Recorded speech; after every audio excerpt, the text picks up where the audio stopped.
These three public meetings to order, though I note for the purpose of scheduling, there is one for 6, 6:30, and 7 p.m. We have a great lineup for you this evening. First one is a special permit use request from a JDLB Holdings. I want to thank everybody for attending, or for those of us joining online. Just indicate at the outset that if you wish to comment formally on anything from tonight's meeting, the town will accept written responses provided directly to the planning department by email or in writing until 4:30 p.m. on Friday, October the 4th. Please note the comments provided on any social media platform are not captured as part of the written submission process. As I noted, there's 3 applications on the agenda this evening. After each application, there will be an open floor for any question or comments on the applications. Questions via social media will be monitored and submitted to be read in the record and answered. To ask any questions, please use the comment field on either YouTube or Facebook where you're viewing the live stream. As this is a public meeting, you are required to provide your name and address when asking a question. Before I open the presentation up, I just want to indicate a few things in the order of meeting decorum. I ask that everyone here this evening be respectful of one another and be patient and allow each other time to speak and to respond. To keep this meeting moving in a smooth and orderly fashion, the following practices and customs will be observed. Comments or presentations should focus on the nature of the merits or the likely consequences of the proposed application and avoid the motives or personalities of the applicants. Comments should be focused on the application and not on prior applications. Comments or questions should be directed to me, who I will then decide who answers the question. Members attending this meeting should refrain from disturbing the assembly when presentations are being made. Presentations are limited to 5 minutes for individuals or 10 minutes for groups. Should there be a request for additional time, I will consider that as chair. I will now ask Mr. Phil Ruff, our planner, to provide an overview of the first presentation regarding a proposed special permit application DP 092-25 from JDLB Holdings for a stacked semi-detached dwelling. Thank you for that. So this is an application from JDLB Holdings to construct a 4-unit stacked semi-detached dwelling at 90 and 95 Smallwood Terrace. So stacked semi-detached dwelling is a 4-unit building whereby the units are arranged in a 2-wide, 2-high formation, as that's an example of such a unit. So within the R2 zone, stacked semi-detached dwellings are listed as a special permit use. And under section 8.16, prior to the issuance of a development permit for a special permit use, council shall ensure that a public meeting be held with residents to allow for their input on the proposed development. So when reviewing an application for special permit use, council considers a number of items, whether the development is appropriate and complements the scale of adjacent development, whether or not the development has a significant buffer separation from adjacent uses and properties, and whether or not the proposed development will cause undue hardship to surrounding property owners due to excess noise, traffic, congestion, hours of operation, etc. So in terms of this proposal, letters were sent to adjacent landowners within a 61-meter, 200-foot radius. And notice was also posted on the town's Facebook page. So that's just a quick summary of the proposal. Thank you, Mr. Ruff. I will now turn things over to Mr. John Davidson, representative for JDLB, to provide his perspective on the merits of the application. Hello, thank you guys for coming.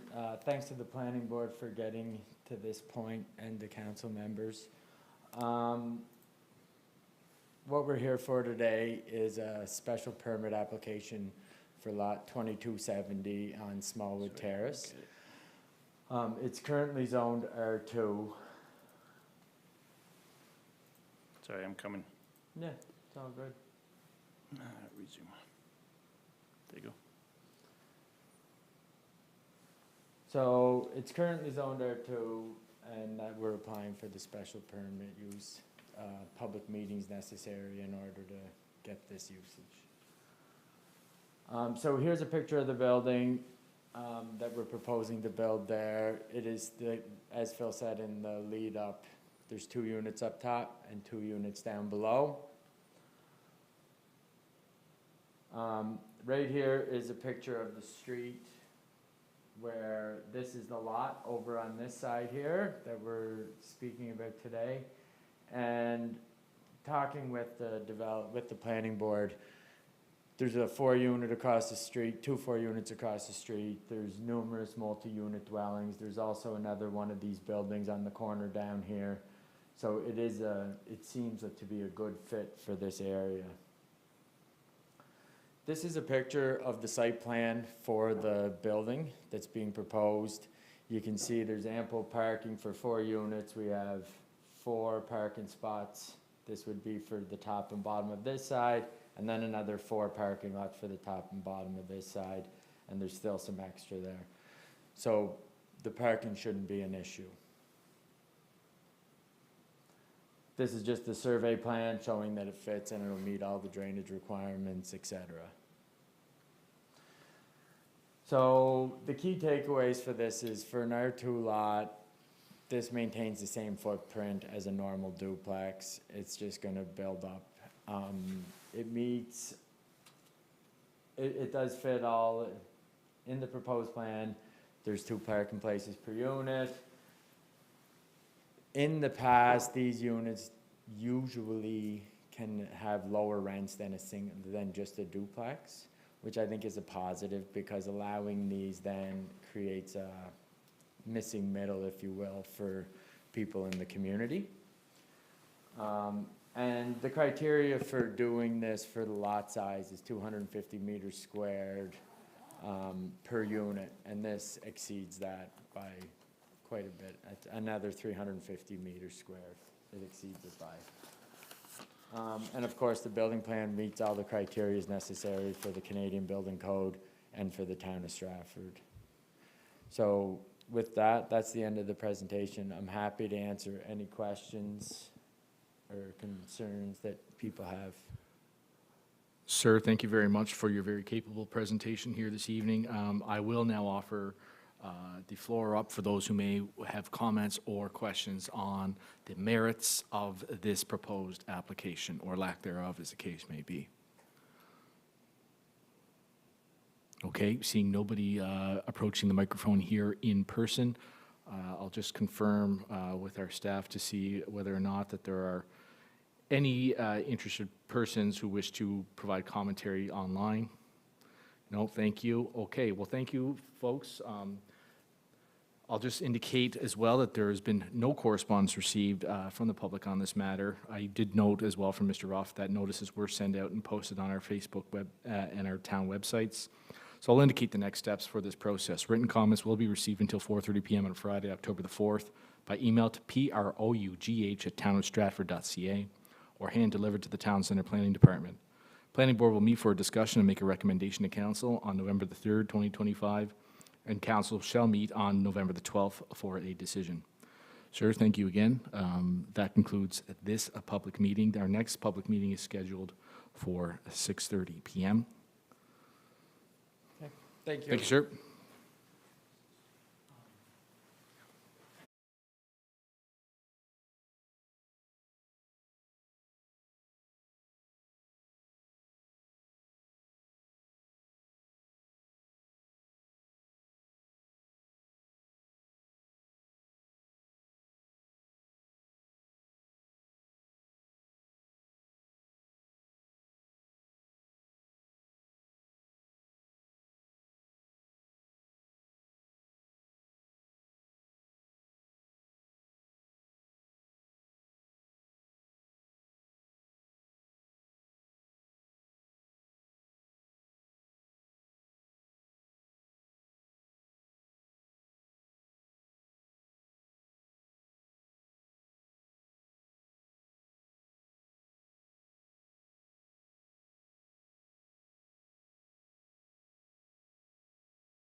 Presentation with respect to a technical amendments to our zoning development bylaw as it relates to so-called firewalls or perhaps fire separation barriers.